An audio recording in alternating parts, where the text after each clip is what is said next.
자, 그럼 잠재적 결과 분석들 하에서 인과 추론을 어렵게 만드는 가장 핵심 요인이 바로 선택 편향이라는 것을 이제 살펴봤는데요. 자, 그러면은 우리가 이제 던져야 될 질문은 바로 과연 어떻게 이러한 선택 편향을 제거함으로써 인과 추론을 효과적으로 할 수 있을지에 대한 것이고, 이러한 인과 추론의 핵심 도구로서 가장 강조를 드리는 부분은 바로 이중차분법이라는 방법론이죠. difference in differences라고 하는 이런 이중차분법은 사실 어떤 특정한 어떤 통계적 분석 기법을 의미한다기보다는 실험 집단과 통제 집단을 구성을 하고 그들의 어떤 차이의 차이, 즉 두 번의 어떤 차이를 고려함으로써 선택 편향을 효과적으로 배제하고자 하는 그런 방법론을 모두 통칭하는 거라고 볼 수 있어요. 그래서 그것을 이제 이중차분법을 설명하기 위해서 아래 이제 그림을 이제 보여드렸는데, 먼저 이중차분법의 이제 첫 번째 단계는 바로 실험 집단 내에서 정책 시행 전후 혹은 원인이 있은 전후의 어떤 효과의 차이를 분석함으로써 시간에 따라 변하지 않는 선택 편향을 배제하고자 하는 거죠. 그래서 이것은 이제 어떤 정책 전후 혹은 원인이 있은 전후의 어떤 한 번의 차이를 분석하는 것이기 때문에 일중차분이라고도 볼 수 있어요. 그래서 이런 일중차분은 만약에 시간에 따라 변하지 않는 어떤 선택 편향의 요인이 있다면은 그것은 원인이 있은 전과 후 모두에서 이제 영향이 있었을 것이기 때문에 그 둘의 차이를 뺨으로써 시간에 따라 변하지 않는 어떤 이러한 요인을 배제할 수 있다라고 보는 거죠. 자, 이렇게 시간에 따라 변하지 않는 선택 편향을 배제한 후에 우리가 이제 생각할 수 있는 부분은 바로 시간에 따라 변하는 요인을 어떻게 그럼 배제할 수 있을까에 대한 질문이고, 그것을 이 이중차분법에서는 바로 이 통제 집단을 구성함으로써 시간에 따라 변하는 선택 편향을 배제하고자 하는 전략이에요.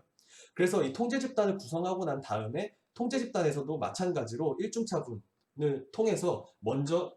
통제 집단 내에서도 시간에 따라 변하지 않는 요인을 먼저 배제하고, 그러면 여기서도 결국에는 시간에 따라 변하는 요인만 남겠죠. 자, 그래서 통제 집단에서도 이렇게 시간에 따라 변하는 요인만을 남을 텐데, 이 정책 시행 전후 혹은 원인이 있은 전후의 어떤 차이를 분석함으로써 이 시간에 따라 변하는 요인만을 남겨두고, 이러한 요인이 이 처리 집단에서도 동일하게 있을 것이다라는 가정하에서 이것을 한 번 더 빼주는 거예요. 그렇기 때문에 그 일중차분끼리 또 한 번 더 차이를 계산해 준다고 해서, 그래서 이름이 이제 이중차분법이라고 이제 부르는 거죠. 그래서 이런 실험 집단에서의 어떤 전후의 차이와 통제 집단에서의 전후의 차이를 비교 분석함으로써 인과 효과를 분석하고, 그러한 논리는 바로 시간에 따라 변하지 않는 선택 편향과 동시에 더 중요하게는 이 통제 집단을 통해서 시간에 따라 변하는 요인까지도 한 번 더 배제해 주고자 하는 이러한 어떤 접근이 바로 이중차분법이라고 볼 수 있어요. 자, 그러면 이러한 논리를 생각을 해봤을 때, 그럼 이런 이중차분법을 통해서 인과추론을 하기 위해서 가장 핵심적으로 성립해야 될 가정이 무엇인지에 대해서 우리는 어느 정도 이해할 수 있을 거라고 생각을 해요. 그리고 그러한 어떤 핵심 가정을 과연 어떻게 통계적으로 검증할 수 있을지에 대해서도 생각해 볼 수 있는데, 이 부분에 대해서는 여러분들한테 이제 연습 문제로 남겨두도록 하겠습니다. 이 부분에 대해서는 이전 강의에서도 여러 번 설명을 드렸기 때문에 혹시 참고가 필요하신 분들은 이전 강의에서 참고를 해보시면 좋을 것 같아요. 자, 그러면은 이런 이중차분법이 인과추론의 핵심 도구로서 이제 굉장히 중요하다라는 것을 사실 이전 강의에서도 여러 번 이제 강조를 드렸는데, 자, 이번 시간에는 그럼 우리가 살펴볼 것은 사실 이중차분법을 적용을 하고 싶은데 적용하기 어려운 경우가 사실 굉장히 많이 있어요. 이런 이중차분법은 사실 앞서 설명드렸던 것처럼 이중차분법의 핵심은 바로 이 처리 집단과 통제 집단을 이제 구성을 하는 거고, 이 통제 집단을 통해서 시간에 따라 변하는 요인을 선택 편향의 요인을 배제하고자 하는 전략인데, 연구의 세팅상 이 통제 집단을 적절하게 구성하기 어려운 경우가 사실 왕왕 우리는 마주하게 되죠. 그럼 이러한 경우에는 이중차분법을 과연 어떻게 적용할 수 있을지에 대해서 좀 더 이제 설명을 드려볼까 해요. 사실 이런 경우는 굉장히 빈번한데, 예를 들어서 정책이 일괄적으로 시행되는 경우를 생각해 볼 수 있죠. 가령 예를 들면 이제 우리나라에서의 어떤 사회적 거리두기 정책 시행의 사례를 볼 수 있는데, 사회적 거리두기 정책이 시행이 됐을 때, 전국적으로 이제 일괄적으로 이제 정부 차원에서 시행이 됐기 때문에 국내의 이제 모든 도시는 이제 그런 정책의 영향을 받았고, 어떤 특정 시점에서 정책의 영향을 받는 어떤 실험 집단 혹은 처리 집단과 정책의 영향을 받지 않는 통제 집단을 구분하기가 어려운 상황이 될 수밖에 없죠. 그리고 이거와 마찬가지로 사실 많은 경우에 어떤 분석 대상이 처치 효과나 어떤 원인에 모두 노출이 되어서 이 원인에 노출된 어떤 실험 집단과 원인의 영향을 받지 않는 통제 집단을 임의로 나누기가 어려운 경우가 굉장히 많이 있어요. 예를 들면은 코로나19가 이제 고용률과 실업률에 미치는 영향을 분석한다고 했을 때, 사실 코로나19에 대해서는 어떤 모든 사람이 다 영향을 받고 모든 직업군에 있는 사람들이 다 그 코로나19의 영향에 노출되어 있죠. 특정 직업이라고 해서 코로나19에 면역이 있고 영향을 받지 않는 것은 아니죠. 우리나라에 있는 모든 사람들과 모든 직업군에 있는 사람들이 이런 영향을 받기 때문에 이 코로나19에 노출된 실험 집단과 그렇지 않은 통제 집단을 임의로 구분할 수가 없는 상황이죠. 이처럼 떤 연구의 상황상 처리 집단 혹은 실험 집단과 통제 집단을 구분하는 게 쉽지 않은 경우가 많고, 이런 경우에는 이중차분법을 적절하게 활용하기 쉽지 않죠. 그래서 이러한 경우에 떻게 우리는 이중차분법을 활용할 수 있을지에 대해서 그 대안적인 전략을 소개를 시켜드리고자 하는데, 바로 첫 번째 어떤 대안적인 전략은 대상이 아니고 어떤 시점을 기준으로 실험 집단과 통제 집단을 구성을 하고, 그 다음에 이제 전년과의 이제 대비를 함으로써 이중차분법을 적용하고자 하는 전략이고, 두 번째 어떤 전략은 이론적 추론을 통해서 실험 집단과 통제 집단을 임의로 구분을 하고자 하는 전략이에요. 그래서 이러한 두 가지의 어떤 대안적인 전략, 이중차분법을 적용하고자 하는 전략에 대해서 좀 더 자세하게 한번 설명을 드려볼까 합니다. 자, 그래서 이런 두 번째 단계로서 코로나19 전후에 전년 대비 실업률의 변화를 분석함으로써 이중차분법을 적용하는 이러한 전략은 사실 바로 직전 강의에서도 설명을 드렸던 전략인데, 일반적으로는 사실 실험 집단과 통제 집단은 보통 대상을 기준으로 이제 구분을 하기 마련이죠. 어떤 원인의 영향을 받는 대상과 그렇지 않은 대상, 이런 식으로 나누기 마련인데, 앞서 설명드린 어떤 사례처럼 실제로 모든 대상이 전부 영향을 받아서 그런 대상을 기준으로 실험 집단과 통제 집단을 구분하기 어려운 경우에는 기간이나 시점을 기관으로 이런 구분을 할 수 있다는 거죠. 그래서 코로나19의 사례를 보면은 코로나19가 발생한 기간을 실험 집단으로 보고, 코로나19가 발생하기 이전 기간을 통제 집단으로 볼 수 있을 텐데, 우리나라로 예를 들면은 뭐 코로나19가 이제 가장 심하게 발생했던 2월을 실험 집단으로 보고, 코로나19가 이제 발병하기 바로 직전 기간인 1월을 통제 집단이라고 볼 수 있겠죠. 뭐 만약에 미국 상황이라면은 이보다는 좀 더 이제 코로나19의 확산이 좀 늦었기 때문에 뭐 좀 더 확산이 이제 심해진 어떤 3월과 4월이 실험 집단이 될 수 있고, 그 이전 기간인 1월과 2월이 통제 집단이 될 수 있겠죠. 그래서 이렇게 기간을 중심으로 이제 실험 집단과 통제 집단을 구성한 후에 그 각각 집단에서의 일중차분을 계산을 할 수 있을 텐데, 그럼 일중차분을 어떻게 계산할 수 있는지에 대해서 보면은 이 실험 집단 내에서 먼저 그 전년 똑같이 발생한 기간, 우리나라 예를 계속 들어서 2월이라고 제가 설명을 할게요. 그래서 뭐 2월을 기준으로 봤을 때 그 2월이라는 그 시점에서 변하지 않는 어떤 요인들이 있겠죠. 그래서 그런 요인들은 2019년 2월에도 있었을 거고 2020년 2월에도 있었을 거기 때문에 그 전년 대비의 어떤 그 변화량을 비교 분석함으로써 2월이라는 어떤 기간의 어떤 특징이 갖는 어떤 그러한 요인을 배제할 수 있다는 거죠. 그래서 이런 그 특정 기간에 대해서 전년 대비 변화량을 분석함으로써 실험 집단 내에서의 일중차분을 구성할 수 있고, 시간에 따라 변하지 않는 선택 편향의 요인을 배제를 하는 것이 첫 번째 단계일 거고, 이렇게 한 다음에 두 번째 단계는 시간에 따라 변하는 선택 편향의 요인을 배제하는 걸 텐데, 시간에 따라 변하는 선택 편향이라는 거는 이러한 어떤 관점에서 이러한 전략에서 보면은 2019년과 2020년이라는 그 연도의 변화에 따라서 여러 가지 요인이 시간에 따라서 많이 변하는데, 그러한 요인도 배제를 해야 코로나19의 어떤 영향을 충분히 그 인과 추론을 할 수 있다라는 관점이죠. 그래서 비록 그 2월이라는 그 속성, 그 2월이라는 그런 어떤 그 2월이라는 기간이 갖는 어떤 요인을 배제했지만, 그 2월이라는 요인뿐만 아니고 2019년과 2020년 그 1년 사이의 변화는, 그 많은 시간에 따라 변하는 요인까지도 함께 배제를 해야 되기 때문에, 그것을 배제하기 위해서 이 통제 집단을 구성을 했고, 만약에 2019년과 2020년 사이에 어떤 변화가 있었다면은, 그것은 이제 그 2019년 1월과 2020년 1월에도 영향이 있었을 거고, 2019년 2월과 2020년 2월 사이에도 변화가 있었겠죠. 그렇기 때문에 2019년과 2020년에 그 코로나19의 영향을 받지 않았던 그 1월에서의 그 차이를 계산을 하고, 그것을 이제 통제 집단에서의 일중 차분을 계산을 하고, 그것의 차이를 한 번 더 배제를 해줌으로써 시간에 따라 변하는, 즉 이 맥락에서 고려를 하면은 2019년과 2020년 사이에 그 해가 바뀌면서 변하는 그런 요인에 대해서도 한 번 더 배제를 해줄 수 있다라고 하는 것이 바로 이런 시점을 기준으로 이중차분법을 적용하는 전략의 어떤 핵심 논리가 되겠죠.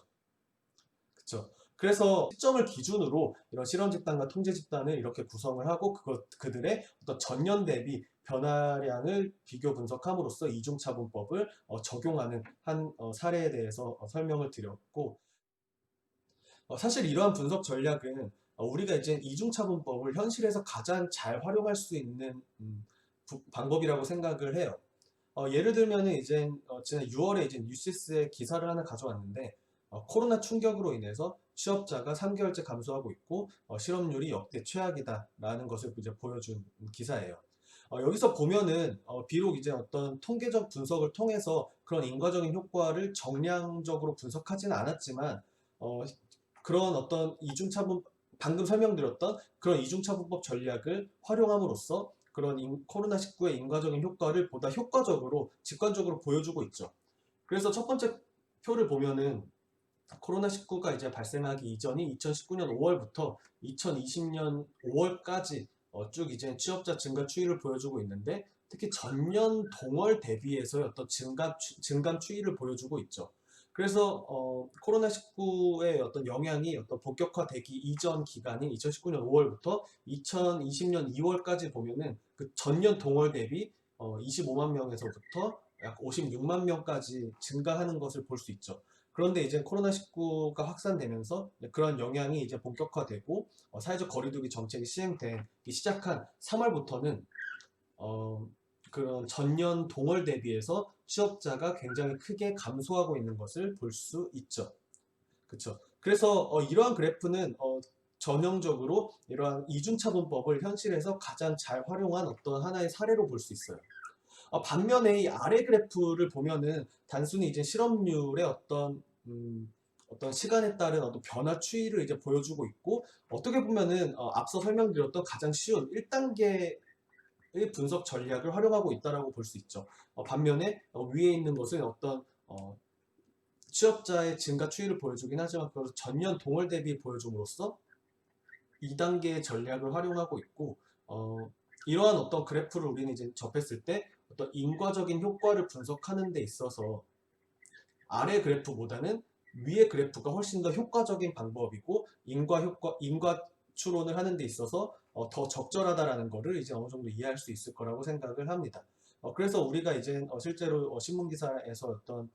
이런 코로나19로 인한 어떤 실업률과 취업자의 증가에 대한 어떤 그래프를 보는 관점에서도 한번 이런 이중차분법의 관점을 한번 적용을 해보고, 여러분들이 그런 자료를 만약에 만들 필요가 있다라고 했을 때도 그러한 어떤 이중차분법의 관점에서 어떻게 하면 보다 효과적으로 그런 인과적인 효과를 보여줄 수 있을지에 대해서 고민을 해볼 수 있을 거라고 생각을 해요. 그래서 이러한 하나의 사례를 보여드리고, 실제로 이러한 전략을 적용하는 실제 연구 사례는 사실 지난 바로 직전 강의에서 많이 소개를 드렸기 때문에 이번 시간에는 그 부분에 대해서 생략을 하고 그 두 번째 대안적인 전략에 대해서 좀 더 설명을 드려보고자 합니다. 자, 그래서 두 번째 대안적인 전략은 이론적 추론을 활용한 어떤 이중차분법이라고 볼 수 있는데, 이론적 추론을 통해서 어떤 이론을 검증하고 그리고 인과 추론을 하는 방법은 크게 보면은 두 가지로 생각을 해볼 수가 있어요. 뭐 말은 이렇게 해놨지만 사실 굉장히 간단한 부분인데, 첫 번째는 이제 확증이라고 하는 부분이 있죠. 그래서 생각해보면 굉장히 간단해요. 만약에 어떤 이론이 맞다면, 즉 이론적으로 효과가 더 클 것으로 예상되는 어떤 집단이나 아니면 다른 결과 변수에 대해서 실제로 효과가 더 큰 것을 검증하는 것을 우리는 확증이라고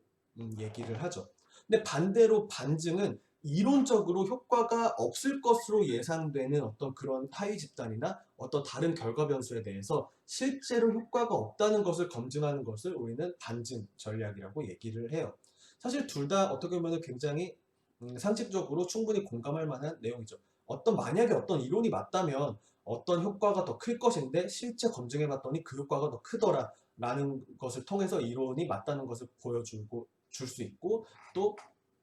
반대로 어떤 이론이 맞다면은 그러한 어떤 특정 대상에 대해서는 그런 효과가 없어야 되는데 실제로 검증해 보니까 정말로 그런 효과가 없더라 라는 것을 통해서 어떤 이론을 검증하고자 하는 것이 반증 전략이라고 부르는 거죠. 그래서 이러한 관점에서 좀 더 이제 우리는 이중차분법을 활용할 수 있는 여지가 이제 생기는데, 그것을 이제 이중차분법을 설명하기 앞서서 이 확증과 반증에 대해서 한 가지 사례를 통해서 조금 더 설명을 드려볼게요. 첫 번째 연구 사례는 이 차량 공유 서비스, 우버라든지 리프트와 같은 이런 차량 공유 서비스가 음주운전에 미치는 영향을 분석한 논문이에요.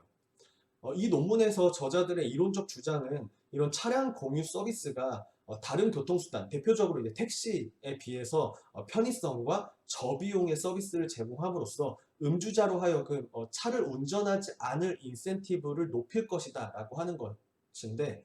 만약에 이러한 이론적인 주장이 맞다면은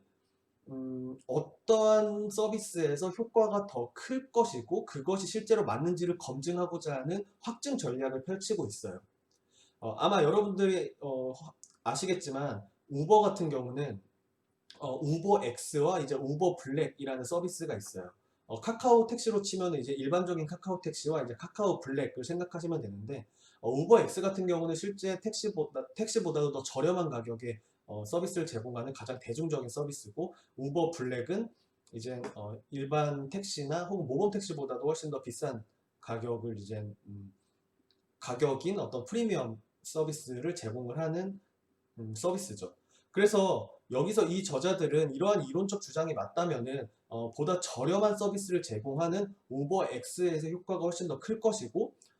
그렇지 않은 프리미엄 서비스를 제공하는 우버 블랙에서는 효과가 적을 것이다 라는 확증 전략을 펴고 있고, 실제로 그것을 검증하고 있어요. 그래서 오른쪽에서의 결과를 보면은 위에가 이제 우버 X에 대한 효과고 아래가 이제 우버 블랙에 대한 효과인데, 위에서 보면 이제 우버 X는 실제로 음주 운전에 의한 사고 건수를 낮추는데 통계적으로 유의한 효과가 있었던 데 반해서 우버 블랙 같은 경우는 그런 음주운전에 의한 사고를 조금 낮추긴 하지만 통계적으로 유의한 수준이 아니다 라는 것을 보여줌으로써 이런 확정 전략을 통해서 이런 이론적 주장을 하고 있죠.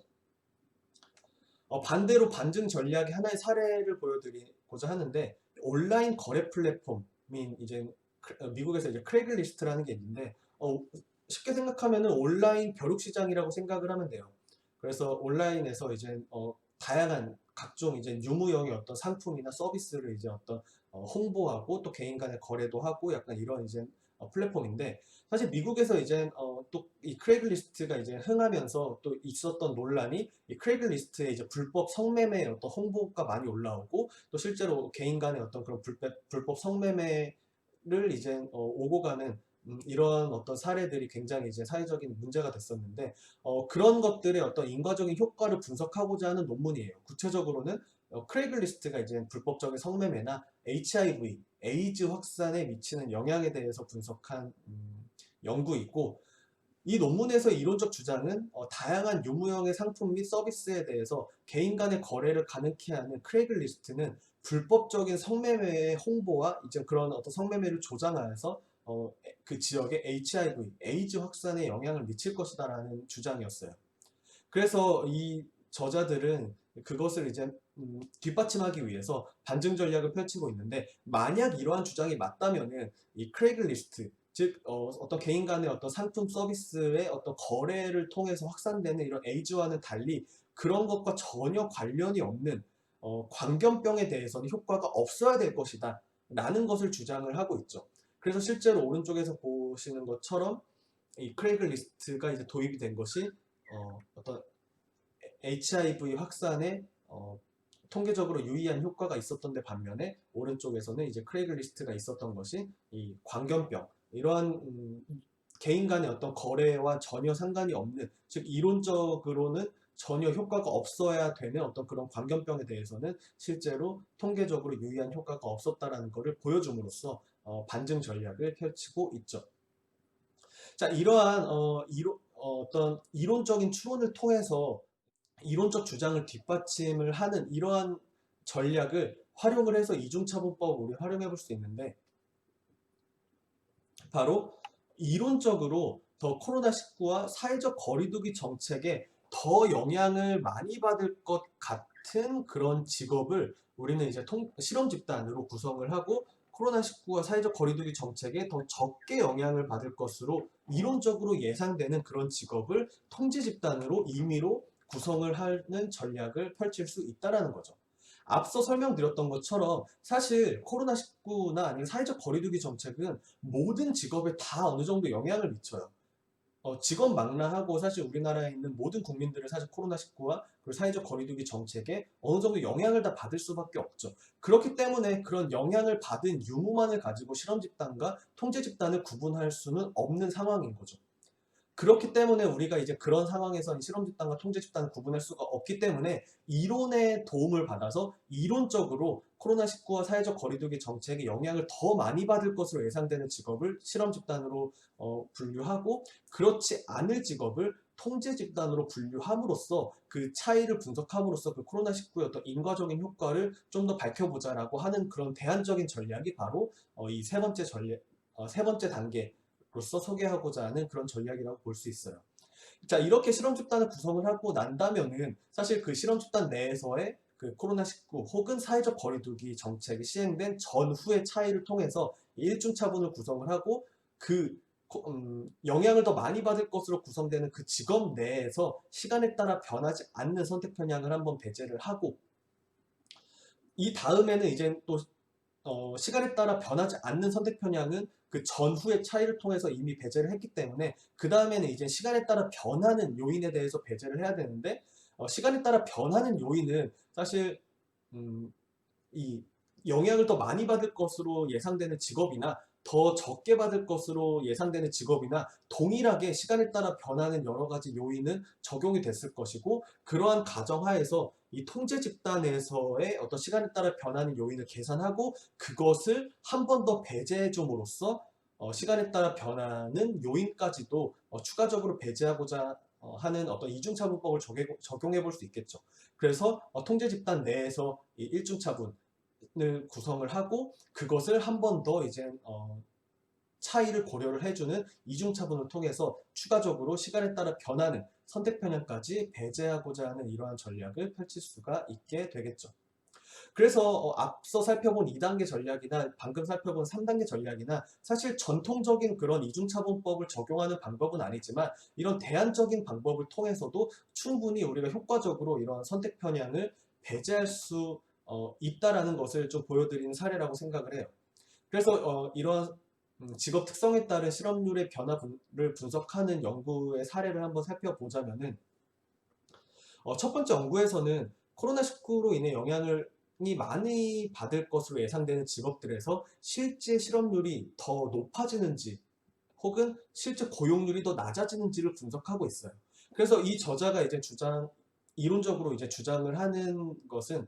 특히 두 가지의 요인에 의해서 코로나19의 영향이 더 클 것이다 라는 것을 보여주고 있고, 그래서 작업 환경에서의 동료와의 밀접도가 어, 밀접도가 더 높은 직업에서 실제로 실업률의 증가가 그렇지 않은 직업에 비해서 더 높았다라는 걸 보여주고 있고, 또 마찬가지로 재택근무 가능성에 대해서도 재택근무 가능성이 높은 직업의 실업률의 증가가 그렇지 않은 직업에 비해서 더 낮았다라는 것을 보여주고 있어요.